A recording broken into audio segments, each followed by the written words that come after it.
Evening. Our top story tonight, the MVP race is officially on. We've got some contenders, we've got some pretenders, we've also got injury updates around the NFL after the worst weekend of injuries that we have seen, at least in 2023. It was brutal, it was devastating. Justin Jefferson, James Conner, Devon Achane, Anthony Richardson, and the like all out. Also going to talk about Broncos versus Chiefs and more on Player Profiler Today.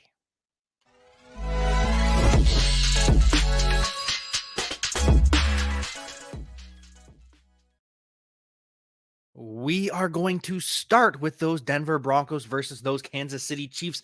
The Chiefs favored by 10.5 points. A 47-point over-under means Vegas expects the Kansas City Chiefs to win roughly 29-18. Pretty good. Pretty big win for the Kansas City Chiefs. That is over 4 touchdowns worth of points. Denver Broncos, that is basically 2 touchdowns and change. And if that happens, if the Denver Broncos are blown out by 10 points, that just speeds up the clock on the Denver Broncos trading their players. The Denver Broncos reportedly are ready for a teardown.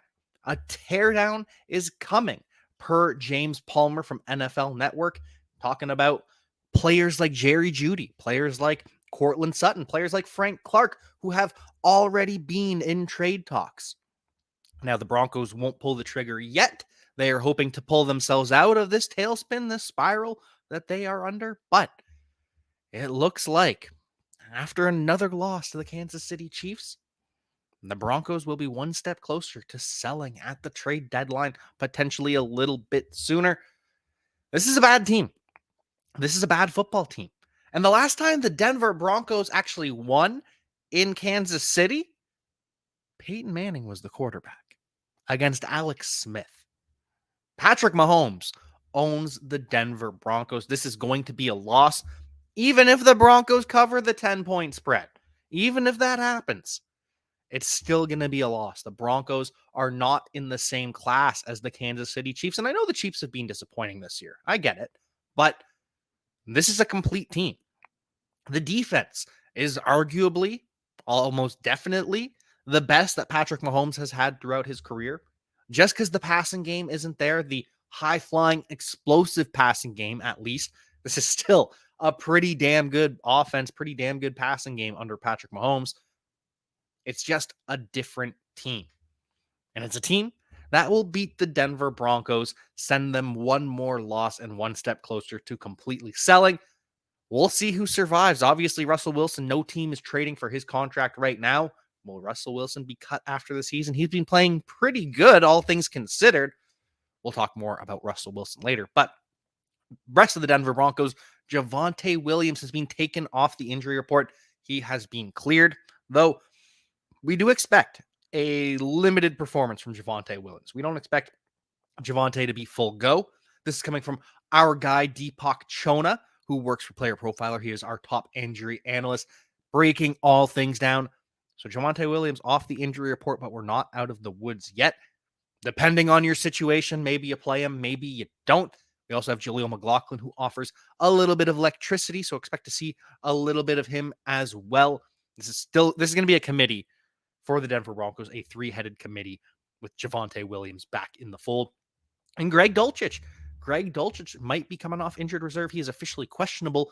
Looks like he might make his return, though we'll have to wait and see what his role in this offense is. He's worth a speculative ad, absolutely, or maybe you already have him on your injured reserve, but there is no way you are starting Greg Dulcich. You are not starting a Denver Broncos pass catcher this week. Marvin Mims fumbled last week, so poor Marvin Mims is probably not going to play a snap this week. Jerry Jeudy, Cortland Sutton, just don't trust any of these guys here for the Denver Broncos. As for the Chiefs, Travis Kelce, he is limited Tuesday and Wednesday after not practicing on Monday. He is officially questionable. I imagine that Travis Kelce does play. Probably not a full complement of snaps. Probably third downs and some other plays they'll have dialed up for Travis Kelce, but not expecting a full game, though I am expecting him to play with his low ankle sprain. But Travis Kelce, so far this season, Career low 8.2 yards per reception, career low 6.0 yards per target, career low 4.7 average depth of target.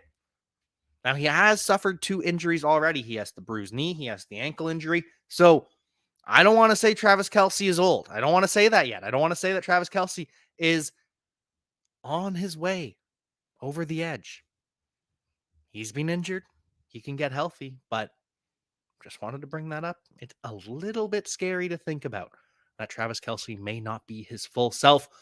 Before we get to more from the Kansas City Chiefs and the rest of the NFL, got a word from the Podfather. Hey, we're all starting new fantasy leagues all the time. And more often than not, where do we start our fantasy leagues at Player Profiler?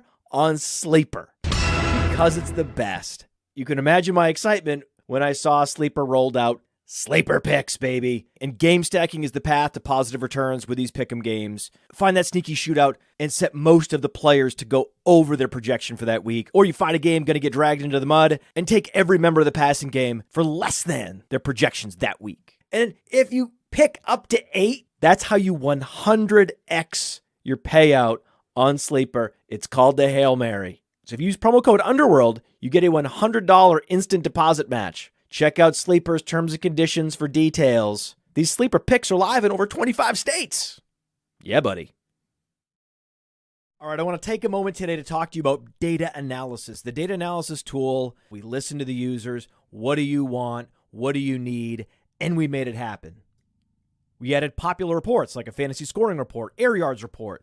And if you want to create a new report, but you don't necessarily want to look through every field, we have quick results. Hey, show me the most popular passing data. Show me the most popular rushing data, fantasy data. Done. And the thing just is much faster than it's ever been. And the report builder got a lot easier. I mean, check this out.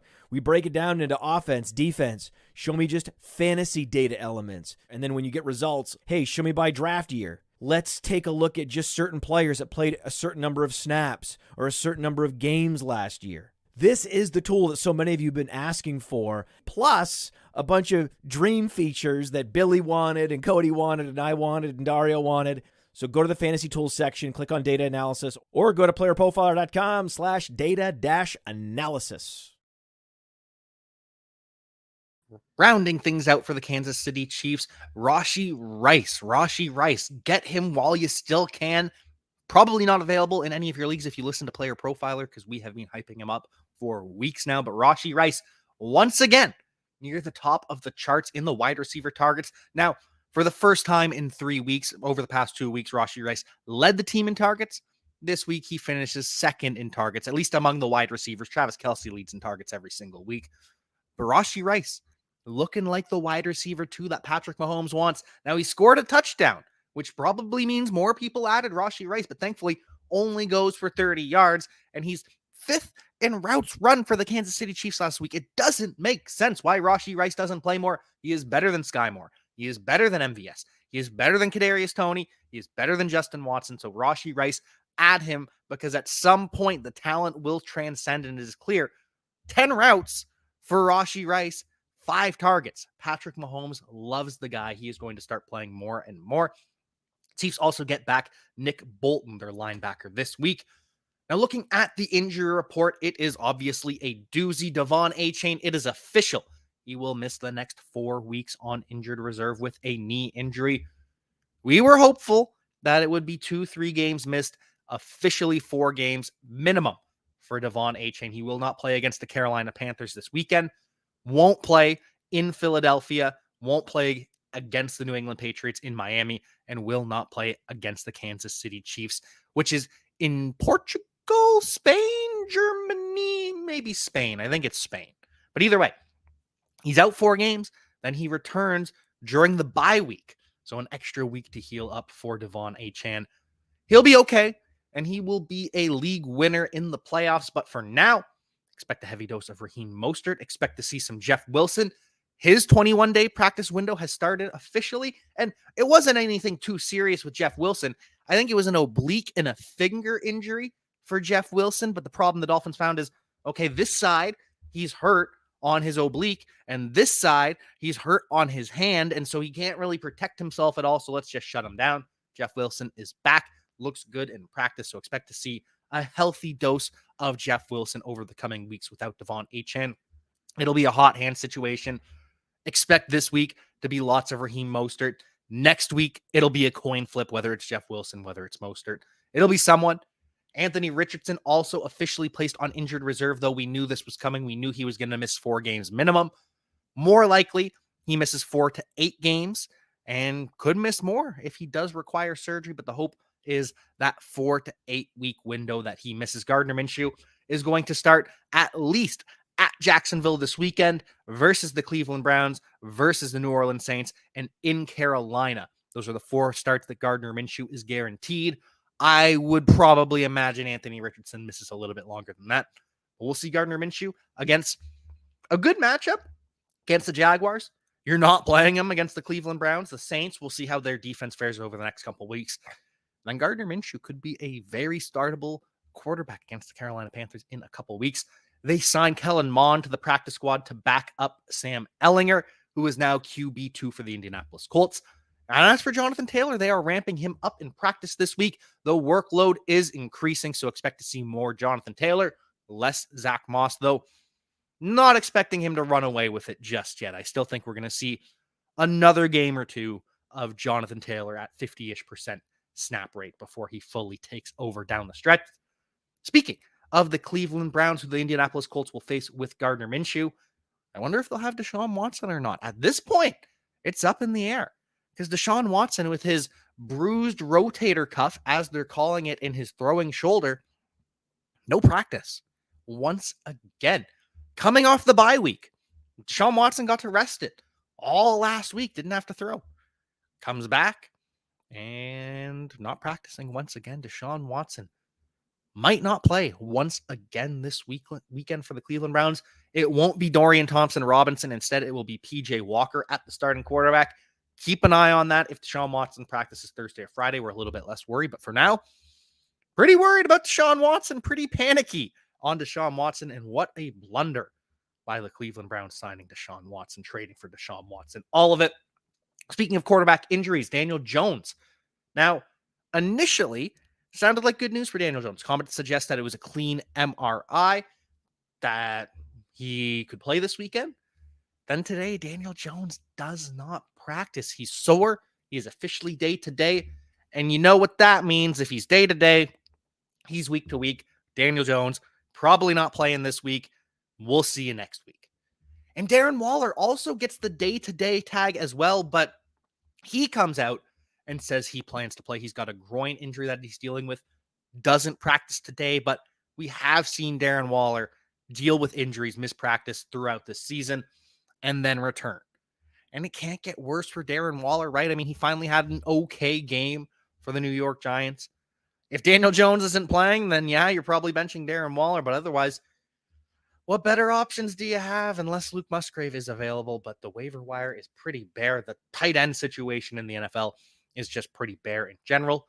Rest of the New York Giants, no practice for Wandale Robinson. We'll keep an eye on if it is a maintenance day for his knee, or if he doesn't practice tomorrow, then we'll officially be worried. No Andrew Thomas, no John Michael Schmitz. So 2 offensive linemen for the Giants still not practicing. And Saquon Barkley, he's at practice. Expected to do more. I guess he technically did a little bit more, but still heavily taped ankle. Still very limited. I wouldn't be shocked if Saquon Barkley sits out this weekend. We'll see how he practices over the next couple of days, but maybe given the state of the New York Giants, you just sit Saquon Barkley for one more week. Let him get fully healthy. But we'll see. We'll see if he ends up returning or not. As for the New Orleans Saints, it looks like Derek Carr is good to go. He is fully healthy. He is practicing in full at the very least. Obviously, Derek Carr not going to be fully healthy. Probably for the rest of the year, the shoulder will bother him. But the fact that he can practice in full right now, big step forward. Whereas Chris Olave is limited. He's got that toe injury that he injured in pregame. We'll keep an eye on that. But while it did limit him, did still catch a touchdown pass. So we'll keep an eye on Chris Olave and his practice status throughout the week. Sounds like Amon-Ra St. Brown is going to be good to go. We talked about it yesterday. He is more than probable. Now he comes back and practices today. And obviously it's a limited practice, but it sounds like it's a muscle strain and not a sports hernia. Sounds like Amon-Ra St. Brown going to be okay. might not be 100%, might see a little bit of a dip in performance from Deepak Choma, our injury analyst at Player Profiler, who we absolutely love and adore. But we will keep an eye on Amon-Ra St. Brown. It looks like he is going to be good to go. Not sure about the rest of the Detroit Lions, though. Brian Branch does not practice. He is still officially day to day, as is Jahmyr Gibbs, who also doesn't practice for the Detroit Lions. No Jahmyr Gibbs. And the running back coach for the Detroit Lions and Dan Campbell, they seem to have different descriptions of Jahmyr Gibbs.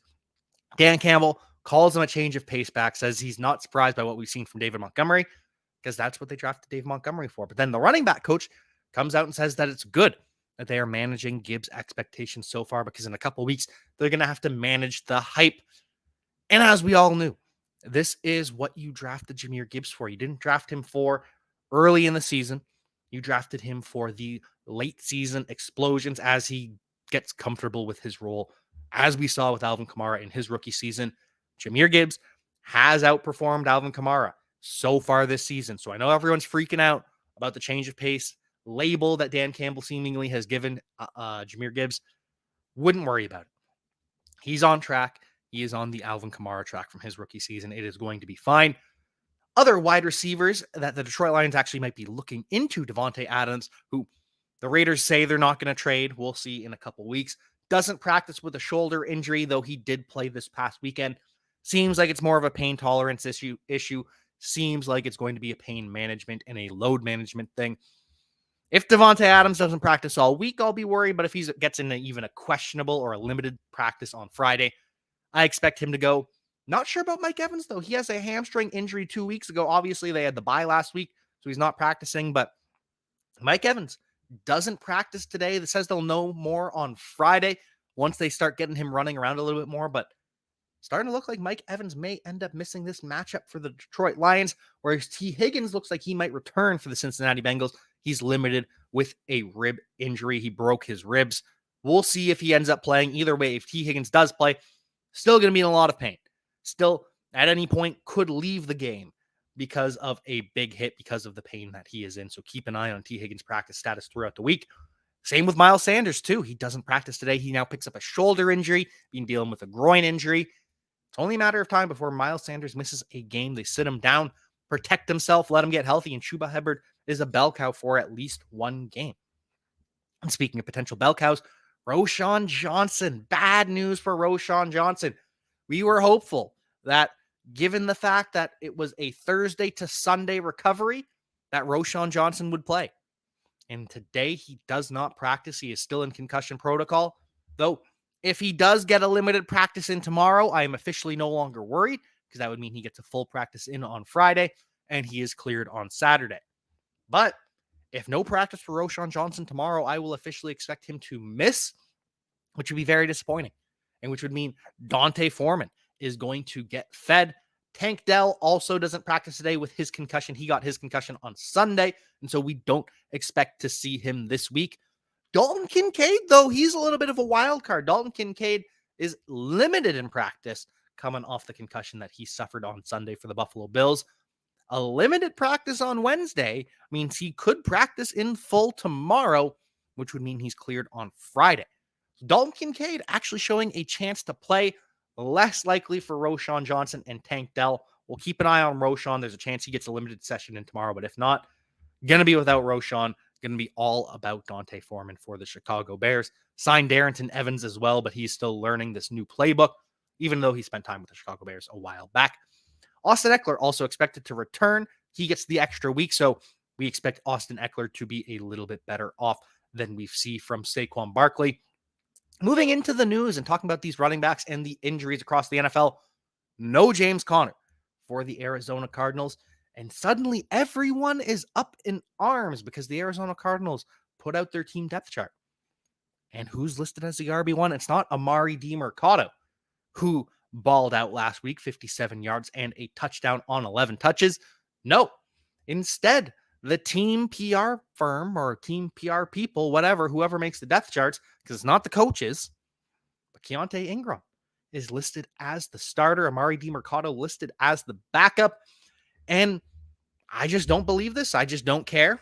I do think it's going to be a committee. I do think Keontae Ingram is going to see run, but Amari DiMercado's just better than Keontae Ingram. Keontae Ingram, so far through his career, 1.92 yards per carry. His best game, as we talked about yesterday, 41 yards on 12 touches, though 18 yards on 10 carries.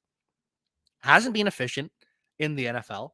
And in just this one limited sample size we saw from Amari DiMercado, did more than we ever saw from Keontae Ingram last year. So I expect this to be a committee. I expect Amari DiMercado to be 40 to 50% of the committee. I expect 20 to 30% of the committee to be from Keontae Ingram. And then we'll see some Rondale Moore. Rondale Moore is going to be playing on third downs for the Arizona Cardinals in the backfield. We've seen it a surprising amount, and we're going to see more of it. Rondale Moore, running back, wide receiver, Deebo Samuel, Percy Harvin, whatever you want to call him, he's going to be stealing some touches. So absolutely, Amari DiMercado was worth adding. If you got him, you should be happy. We'll talk about who you're starting, whether it's Amari DiMercado or someone else based on your lineup. That is completely dependent. But Keontae Ingram's worth an add. Just don't expect anything and be ready to cut bait if and when he doesn't perform. Rondale Moore, on the other hand, his stock goes up. Could have a big game. Could have a couple big games without James Conner. Speaking of the Arizona Cardinals, Michael Wilson gets an apology from Josh Dobbs saying that he needs to target him more, needs to target him sooner, says it is unacceptable to have his first target come in the fourth quarter. So more Michael Wilson. If someone dropped Michael Wilson in your league after his big blow-up performance and people went out and got him off waivers, then he gets dropped after a down game, make sure you go and pick up Michael Wilson because he is absolutely still a thing. And we've got news from the New England Patriots. Robert Kraft has reportedly grown frustrated, if not downright angry. And we've been talking about this for months now, that Robert Kraft is disappointed with all the losing that the New England Patriots have done as of late. The fact that they haven't won a playoff game since before Tom Brady left. Tom Brady lost in the playoffs in the first round in his first season, or his last season, sorry, with the New England Patriots.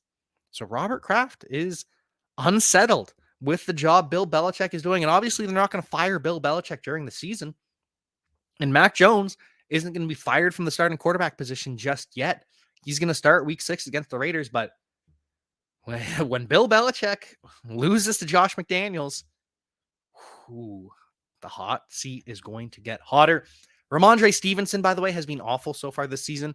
2 of the last 3 games, he's been outscored by Ezekiel Elliott. Was the RB13 in week 1, RB17 in week 2, and then falls to RB32, RB41, and RB51. It's getting worse by the week for Ramondre Stevenson. But surely it has to rebound at some point, right? Ramondre Stevenson is too talented to sit behind Zeke or be outproduced by Zeke that often. It's got to come together at some point for Ramondre Stevenson. Don't know if it'll come together for the Minnesota Vikings. Kirk Cousins asked if he will waive his no-trade clause, because a no-trade clause, all that means is a player has to approve a trade. They can veto any trade they don't want to go under. So Kirk Cousins, no-trade clause. Will he waive the no-trade clause? Well, he doesn't give us an answer. Obviously, he's a professional quarterback. He's not answering that question. He says he's focused on the Chicago Bears. And Jordan Addison is also focused on the Chicago Bears. He is limited with an ankle injury, but don't be concerned. We hear Kevin O'Connell talking after practice that they are going to hit the gas with Jordan Addison this weekend. No pun intended. Jordan Addison, like I said yesterday, he is the new target leader for the Minnesota Vikings. He is the wide receiver 1. Then it's TJ Hawkinson. Then it's still KJ Osborne sitting in that number 3 chair.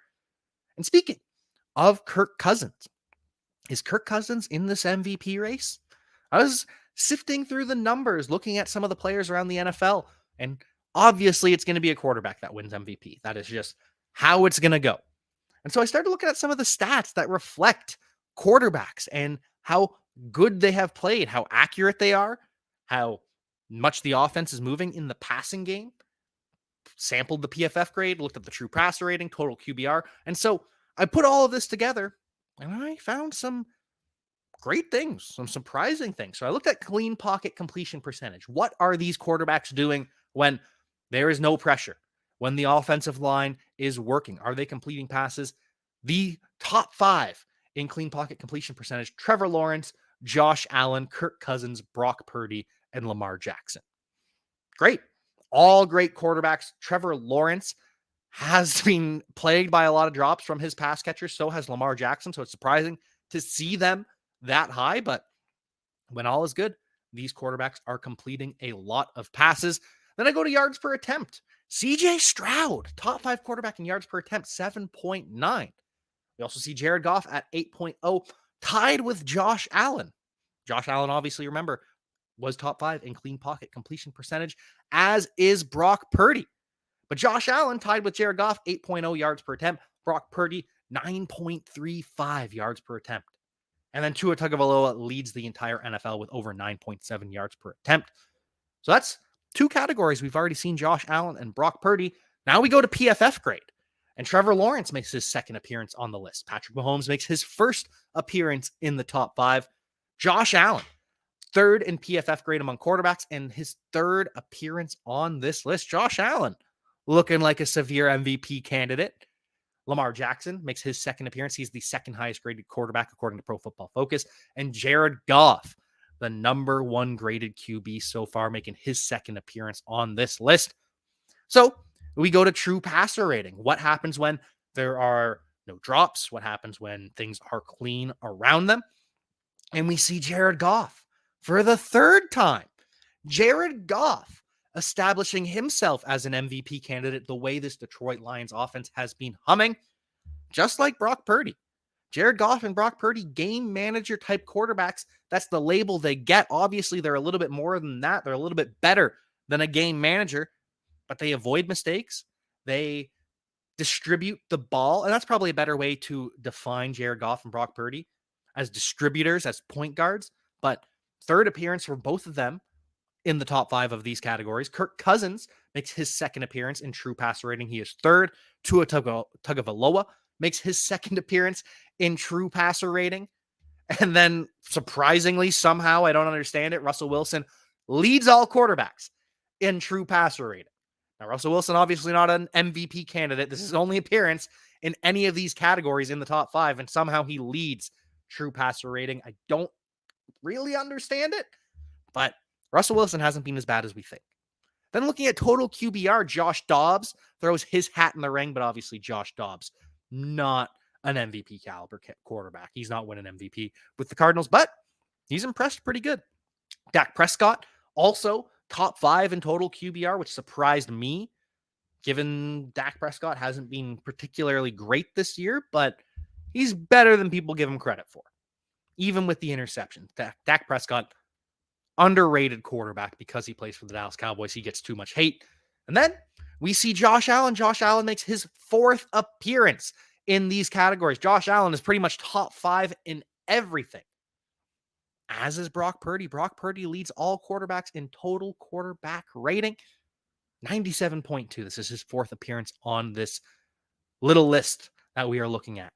Also, Baker Mayfield. Shout out Baker Mayfield. 2nd in total QBR. Not an MVP candidate, though.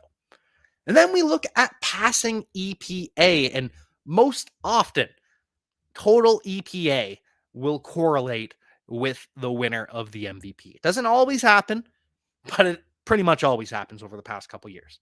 Though, quarterback is a narrative-driven award. So there will be narratives behind the EPA, and there's still so many weeks. There are so many chances for bad games, so many chances for blow-up games, so many chances for these quarterbacks to make something happen. But looking at passing EPA, expected points added, Dak Prescott in the top 5, his second appearance on this list. We also get Josh Allen, top 5 at 48.1. But then there's a big jump from Josh Allen to the number 3 quarterback in passing EPA, and that is CJ Stroud. CJ Stroud only appears top 5 in any of these categories twice, but passing EPA as well as yards per attempt, CJ Stroud having a good rookie season. CJ Stroud is obviously the favorite to be Offensive Rookie of the Year at this point. Sorry, Bijan Robinson. Sorry, Anthony Richardson, but you're hurt. It's CJ Stroud, the way he's played so far. And then number 2 in passing EPA, that is once again Brock Purdy. Brock Purdy, top 5 across the board. Brock Purdy is top 5 in pretty much everything. And then the number 1 quarterback is Tua Tagovailoa. And Tua Tagovailoa, there is a big drop from Tua down to Brock, down to CJ Stroud. Tua Tagovailoa, 76.5 EPA right now. Brock Purdy, 69.8. So basically a 5.5 point difference between Tua Tagovailoa and Brock Purdy. Then it's a 10-point difference. Brock Purdy has added 10 more points than CJ Stroud. And then CJ Stroud has added basically 11 more points than Josh Allen. So when you look at all of this, all of these categories, out of the total 6 categories that we looked at, the clean pocket completion percentage, the yards per attempt, the PFF grade, the true passer rating, the total QBR, and the passing EPA. Well, we see CJ Stroud, Trevor Lawrence, Kirk Cousins, and Lamar Jackson. They all appear twice. They are in the running to be MVP. We see Jared Goff and Tua Tagovailoa appear there 3 times. Jared Goff leading all quarterbacks in QB grade from PFF. Jared Goff and Tua Tagovailoa, they are firmly in the mix at the top of several categories. But Josh Allen and Brock Purdy, they are top 5 in 5 of the 6 categories that we've gone through that give us a window into who's going to win MVP, who the best quarterbacks, who the top performing quarterbacks are. And it's Josh Allen and Brock Purdy appearing top 5 in pretty much everything.